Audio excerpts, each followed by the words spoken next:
कहानी की शुरुआत होती है और हमें बाल्टीमोर शहर के एक गुप्त सरकारी रिसर्च फैसिलिटी को दिखाया जाता है, जहां हम एलिसा नाम की एक लड़की को देखते हैं। एलिसा बोल नहीं सकती और उसकी दुनिया बस एक छोटे से अपार्टमेंट की 4 दीवारी तक सीमित है। न कोई अपना परिवार और न कोई करीबी दोस्त। उसकी जिंदगी घड़ी की सुइयों की तरह बस एक ही लूप में चलती रहती है। सुबह उठना, घर का काम करना, रात को ड्यूटी पर जाना और हर पल अकेलापन झेलना। एलिसा जन्म से अनाथ थी। पैदा होते ही उसे एक नदी किनारे छोड़ दिया गया। किसी ने उसे बचाया और एक अनाथ आश्रम में भर्ती करा दिया, जहां उसका सारा बचपन बीता। उसकी गर्दन पर बचपन से ही एक चोट का निशान था, मानो किसी पंजे ने उसे नोचा हो। डॉक्टरों का मानना था कि इसी चोट ने उसके वोकल कॉर्ड को नष्ट कर दिया, इसलिए वह बोल नहीं पाती। पर एलिसा ने इसे कभी अपनी कमजोरी नहीं समझा। वह स्वाभिमानी थी और अपने रोजगार के लिए एक सरकारी फैसिलिटी में साफ सफाई का काम करती थी। अपनी पूरी जिंदगी में एलिसा को केवल 2 ही लोगों का साथ मिला था। एक था उसका पड़ोसी जाइल्स, जो अधेड़ उम्र का एक अकेला आदमी था और एडवर्टाइजिंग कंपनी के लिए पोस्टर बनाने का काम करता था। दूसरी थी उसकी सहकर्मी जेल्डा, जो एलिसा के इशारों की भाषा समझती थी और उसकी आवाज बनकर रहती थी। ये बात 1960 के दशक की है, जब अमेरिका और रूस के बीच कोल्ड वॉर छिड़ा था। दोनों देश सुपर पावर बनने की रेस में एक दूसरे की जासूसी करते रहते थे। एलिसा जिस फैसिलिटी में काम करती थी, वहां भी एक खुफिया रिसर्च की जा रही थी। उस रात एलिसा और जेल्डा, जो सबसे पुराने सफाई कर्मी थे, खुफिया कमरों की सफाई कर रहे थे। तभी कर्नल रिचर्ड अपनी टीम के साथ वहां आया। आज से रिचर्ड उस फैसिलिटी में एक खुफिया रिसर्च करने वाला था। वह एक बड़े टैंक में कोई जीव लेकर आया था। टैंक ऊपर से मजबूत कांच का था, जिससे अंदर का पानी दिख रहा था, लेकिन पानी काफी गंदा था, इसलिए पानी में क्या है ये देख पाना मुश्किल था। रिचर्ड अपने वैज्ञानिकों के साथ बातों में लग गया। इसी दौरान एलिसा उस टैंक में झांकने लगी। उसने अपना हाथ कांच पर रखा। अचानक मगरमच्छ जैसा एक पंजा धड़ाम से कांच पर टकराया। एलिसा डरकर पीछे हट गई। इतने में ही सिक्योरिटी इंचार्ज फ्लेमिंग ने एलिसा और जेल्डा को लैब से बाहर निकाल दिया और दरवाजा बंद कर दिया। फिर कुछ दिन बाद, जब वे लैब के बाहर कॉरिडोर में सफाई कर रहे थे, अचानक रिचर्ड बुरी तरह जख्मी हालत में लैब से बाहर निकला। उसकी 2 उंगलियां कटकर अलग हो चुकी थी और हाथ से खून बहे जा रहा था। वैज्ञानिक भागते हुए उसके पास आए और उसे फौरन अस्पताल ले गए। हालांकि एलिसा और जेल्डा को इन सब में दखल देने की इजाजत नहीं थी, इसलिए उन्होंने इस घटना के बारे में जानने की कोशिश भी नहीं की। कुछ देर बाद, जब वे लंच कर रहे थे, फ्लेमिंग उनके पास आया और तुरंत उन्हें सफाई के लिए लैब में ले गया। वहां लैब में हर तरफ खून फैला हुआ था। फ्लेमिंग ने उन्हें 20 मिनट के अंदर लैब को पूरी तरह साफ करने का आदेश दिया। वे दोनों बिना कोई सवाल किए अपने काम पर लग गए। इसी दौरान एलिसा को रिचर्ड की दोनों कटी हुई उंगलियां मिलीं, पर उन्हें देख एलिसा के मन में जरा भी डर या घिन की भावना नहीं आई। उसने बिना किसी झिझक के उन्हें हाथ से उठाकर एक पैकेट में भर दिया, लेकिन जेल्डा अपनी नाक सिकोड़ती हुई फ्लेमिंग को बुलाने भाग गई। इसी दौरान एलिसा को एक ग्लास चैम्बर में कुछ हलचल महसूस हुई। पानी के अंदर उसे एक परछाई सी नजर आ रही थी। एलिसा जब उस चैम्बर के करीब गई तो उसकी आंखें आश्चर्य से चौड़ी हो गईं। ग्लास चैम्बर में पानी के अंदर एक अजीब सा जलीय जीव कैद था, जो इंसान और किसी जलीय जीव का मिला जुला रूप लग रहा था। एलिसा हैरान जरूर थी, पर वह उससे बिल्कुल नहीं डरी। उसने कांच पर अपना हाथ रखा। यह देख वह जीव भी एलिसा की तरफ अपना हाथ बढ़ाने लगा, पर तभी वहां किसी की आहट हुई, जिसे सुनकर वह जीव वहां से चला गया और एलिसा भी उस चैम्बर से दूर हट गई। वह जेल्डा थी, जो फ्लेमिंग को वहां ले आई थी। एलिसा ने फ्लेमिंग को रिचर्ड की उंगलियां सौंप दी और वहां से चली गई। अगली रात, जब फैसिलिटी के सारे स्टाफ घर जा चुके थे, एलिसा एक बार फिर चोरी छिपे लैब में घुस आई थी। वो लैब की सफाई करती थी तो उसके पास लैब का पास था। एलिसा ने देखा कि आज उस जीव को पानी से भरे एक पूल में जंजीर से बांधकर रखा गया है। वो बिना डरे उबले अंडे का एक पैकेट लेकर पूल के पास बैठ गई और अंडा छीलकर उस जीव को दिखाने लगी। वह जीव तुरंत पानी से बाहर निकल आया। एलिसा ने उस अंडे की एक बाइट लेकर उस जीव को दिखाया कि यह खाने की चीज है। फिर उसने वही अंडा उस जीव की ओर बढ़ा दिया, लेकिन वह जीव खतरा समझकर उस पर गुर्राने लगा। एलिसा डरकर पीछे हट गई, लेकिन उसके अंदर हिम्मत की कमी नहीं थी। उसने इशारों में उस जीव से कहा कि डरो मत, सब ठीक है। फिर अंडे को पूल के किनारे पर रख दिया। वह जीव एक झटके से अंडे को झपटकर पानी में चला गया। ये देख एलिसा मन ही मन मुस्कुराती हुई लैब से बाहर आ गई। उस वक्त जेल्डा लैब के बाहर ही थी। उसने एलिसा से कहा कि रिचर्ड ने उन दोनों को अपने कैबिन में बुलाया है। कुछ मिनटों बाद वे दोनों रिचर्ड के कैबिन में बैठे थे। रिचर्ड सर्जरी से अपनी दोनों उंगलियां वापस लगवा चुका था। रिचर्ड ने एलिसा एलिसा और जेल्डा से कहा, मुझे यकीन है तुम दोनों ने लैब में मौजूद उस जीव को देखा होगा जिसने मुझ पर हमला किया था। मैं उस जीव को अमेजन नदी से पकड़ कर लाया हूँ, तो मुझे यह बताने की जरूरत नहीं है कि वह जीव कितना खतरनाक होगा। भले ही वह जीव इंसानों की तरह दिखता है, पर तुम दोनों उसे इंसान समझने की गलती मत करना और लैब की साफ सफाई करते वक्त हमेशा उस जीव से दूरी बनाए रखना। इस चेतावनी के साथ रिचर्ड ने उन्हें जाने की परमिशन दे दी। हालांकि रिचर्ड की सोच जो भी हो, लेकिन एलिसा को उस जीव से हमदर्दी होने लगी थी। अगली रात पूरे स्टाफ के जाने के बाद वह एक बार फिर उस जीव के लिए अंडे लेकर आ गई। साथ ही इस बार वह अपने साथ एक म्यूजिक प्लेयर भी लाई थी। उसने पूल के पास अंडा को रख दिया और म्यूजिक प्ले कर दिया। म्यूजिक की सुनते ही वह जीव बड़ी ही उत्सुकता के साथ पानी से बाहर आया और एलिसा को देखने लगा। अब उसे एलिसा का साथ अच्छा लगने लगा था। एलिसा हर रोज उसके लिए अंडे लेकर आती और उस जीव की पसंद मुताबिक उसे हर रोज अलग अलग तरह के म्यूजिक सुनाया करती। इसी के साथ ही अब वह जीव एलिसा की इशारों की भाषा भी सीखता जा रहा था और धीरे धीरे वो दोनों एक दूसरे के करीब आने लगे थे। इसी दौरान एक दिन फैसिलिटी के चीफ साइंटिस्ट रॉबर्ट ने एलिसा को उस जीव के साथ देख लिया। अब तक तो रिचर्ड और बाकी वैज्ञानिक उस जीव को केवल एक मूर्ख जानवर ही समझ रहे थे, लेकिन एलिसा और उस जीव को एक दूसरे से इशारों में बात करते देख रॉबर्ट को समझ आया कि यह जीव काफी इंटेलिजेंट है। हालांकि रॉबर्ट ने रिचर्ड को इस बारे में कुछ नहीं बताया और अगली सुबह वो एक सुनसान जगह पर किसी से मिलने पहुंच गया। कुछ समय बाद एक कार वहां आकर रुकी। कार में मौजूद आदमी ने रॉबर्ट से एक पासवर्ड मांगा और पासवर्ड मैच होने पर वह उसे एक रेस्टोरेंट के किचन में ले गए, जहां रॉबर्ट की मुलाकात दो रूसी आदमियों से हुई। तभी उन्होंने रॉबर्ट को दिमित्री कहकर पुकारा, जो कि एक रूसी नाम था। असल में रॉबर्ट एक रूसी जासूस था जो कई सालों से नाम बदलकर अमेरिकियों की जासूसी कर रहा था। वे दो रूसी आदमी रॉबर्ट के साथी थे जिन्हें रॉबर्ट उस जीव की इंफॉर्मेशन देने आया था। रॉबर्ट ने उन्हें उस जीव के बारे में अब तक मिली सारी जानकारी दी और बताया कि वह जीव इशारों की भाषा और संगीत को समझ सकता है। रॉबर्ट को यकीन था कि वह जीव इंटेलिजेंट भी होगा और अगर ऐसा हुआ तो अमेरिका के हाथ एक ताकतवर हथियार लग जाएगा। इसलिए रॉबर्ट ने अपने साथियों से जल्द उस जीव को चुराकर अपने देश ले जाने को कहा और वहां से निकल गया। फिर उसी रात फैसिलिटी में एलिसा एक बार फिर चोरी छिपे उस जीव के लिए अंडे लेकर आई। तभी उसने देखा कि वह जीव बहुत ज्यादा घायल हो चुका था। आज उस जीव को पानी से बाहर जंजीर से बांध कर रखा गया था और उसे बहुत ही बुरी तरह से टॉर्चर किया गया था। एलिसा उसे देख बेचैन हो उठी। तभी बाहर से किसी के आने की आहट आई, जिसे सुनकर एलिसा एक कोने में छुप गई। इतने में ही रिचर्ड एयरफोर्स के जनरल फ्रैंक को उस लैब में लेकर आया। असल में वह रिचर्ड ही था जिसने उस बेचारे बेजुबान जीव को इस हद तक टॉर्चर किया था कि वह जीव उठने की हालत में भी नहीं था। दरअसल रिचर्ड को लगता था कि उस जीव में कोई जादुई शक्ति है जिसकी मदद से उनका देश शीत युद्ध में रूस से आगे निकल सकता है। इसलिए रिचर्ड उस जीव को टॉर्चर कर रहा था ताकि वह अपनी पावर्स दिखाए। वहीं जनरल पहली बार उस जीव को देख रहा था। वो हैरान होते हुए रिचर्ड से पूछता है कि आखिर यह जीव है क्या चीज। इस पर रिचर्ड ने बताया, इसे हमने अमेजोन नदी से पकड़ा है। वहाँ के स्थानीय लोग इसे भगवान मानते हैं और इसकी पूजा करते हैं। यह सुनकर जनरल ने कहा, माना कि यह जीव अनोखा है, लेकिन यह तो किसी भी तरह से भगवान नहीं लगता। इस पर रिचर्ड ने कहा, अब तो मुझे भी यही लग रहा है। वैसे भी वह जंगली लोग बेवकूफ हैं। वह नदी में फल और फूल फेंककर इस जीव को भेंट चढ़ाते थे। खैर, मैंने इस पर काफी जोर आजमाया है ताकि देख सकूं कि इसमें कोई खास शक्ति है या नहीं। इसी बीच रॉबर्ट वहां पहुंचा। उसने रिचर्ड से पूछा, आपने इस बेजुबान जीव के साथ क्या किया? रिचर्ड जवाब देते हुए कहता है, ज्यादा भावुक होने की जरूरत नहीं, मैं तो बस इस जानवर की खूबी देख रहा था, लेकिन यह तो किसी काम का नहीं निकला। रॉबर्ट कहता है कि आप कैसे कह सकते हैं कि यह जीव किसी काम का नहीं है? यह जीव पानी और जमीन दोनों में सांस ले सकता है और हो सकता है कि यह खुले अंतरिक्ष में भी जीवित रह सके। जरा सोचिए,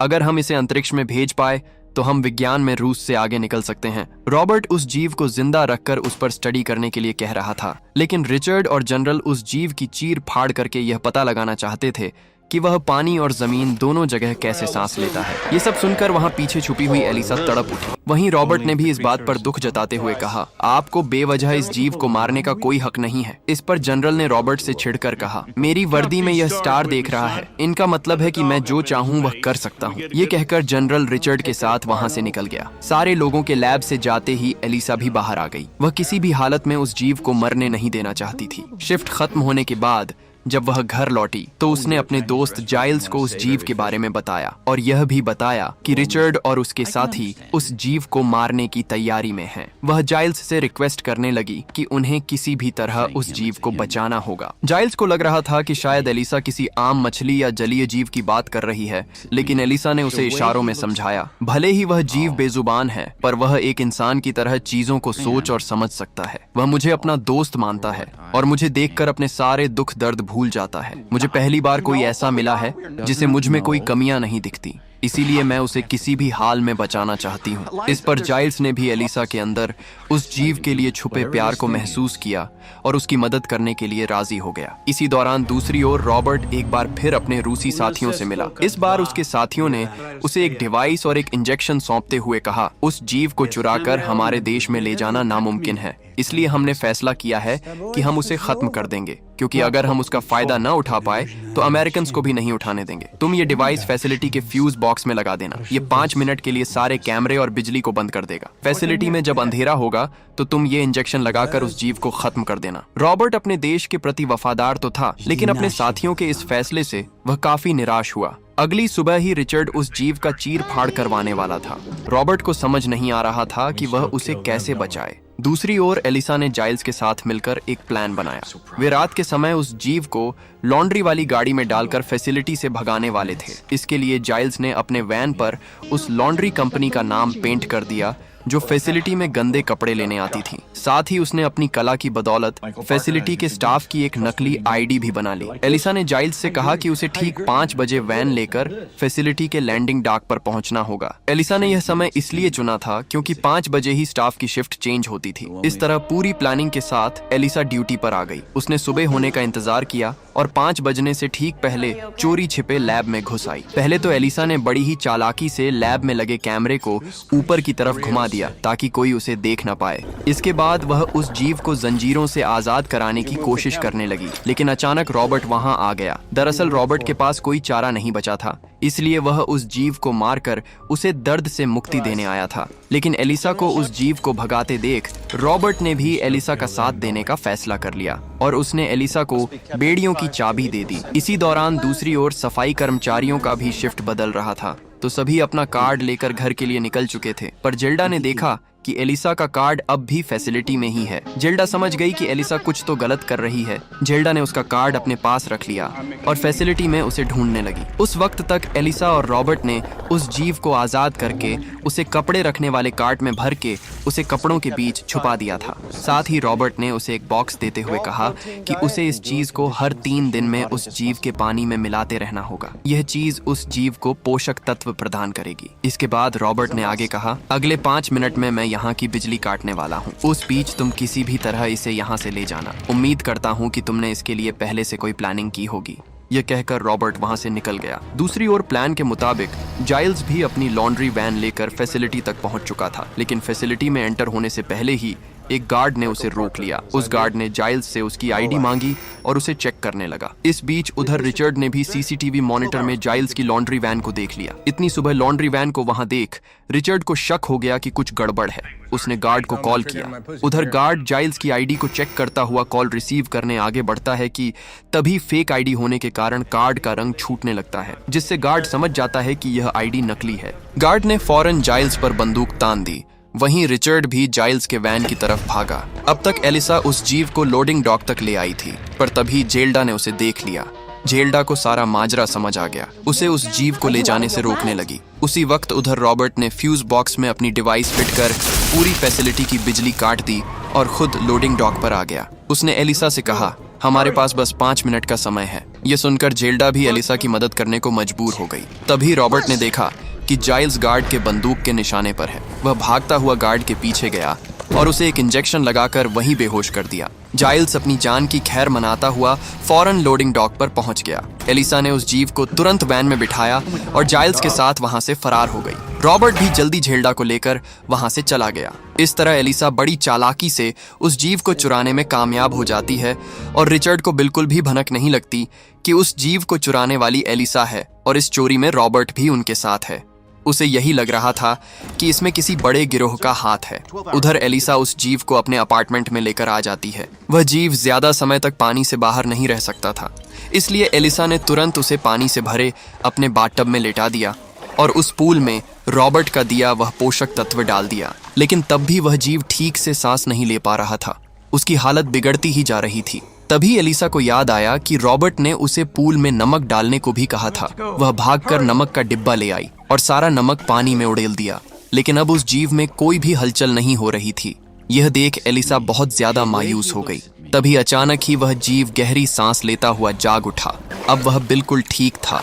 यह देख एलिसा की भी जान में जान आ गई। उधर दूसरी ओर जब जनरल को उस जीव के चोरी होने की खबर मिली तो उसने रिचर्ड से कहा कि अगर उसने उस जीव को जल्द से जल्द वापस नहीं लाया तो उसे नौकरी से हाथ धोना पड़ेगा। यह सुनकर रिचर्ड पूरी जी जान से उस जीव को ढूंढने में लग गया। अगली सुबह एलिसा एक बड़े नहर के पास आई। उस नहर का पानी सीधे समंदर में जाकर मिलता था। एलिसा अब उस जीव को पानी में आजाद करना चाहती थी, लेकिन उस वक्त नहर में पानी कम था। नहर में जब पानी 30 फीट ऊपर तक भर जाता था तभी वह समंदर में मिलता था, और ऐसा केवल अक्टूबर और नवंबर के महीने में ही होता था, क्योंकि उन दिनों बारिश ज्यादा होती थी। एलिसा ने उस जीव को आजाद करने के लिए 10 नवंबर का दिन चुना और कैलेंडर पर उस दिन को नोट कर लिया। हालांकि उस दिन को आने में अभी कुछ समय बाकी था। इस बीच एलिसा उस जीव की बहुत ही अच्छे से देखभाल कर रही थी, और जब एलिसा काम पर चली जाती थी तो जाइल्स उसकी देखरेख करता रहता। इसी दौरान एक रात उस जीव की देखभाल करते करते जाइल्स की आंख लग गई।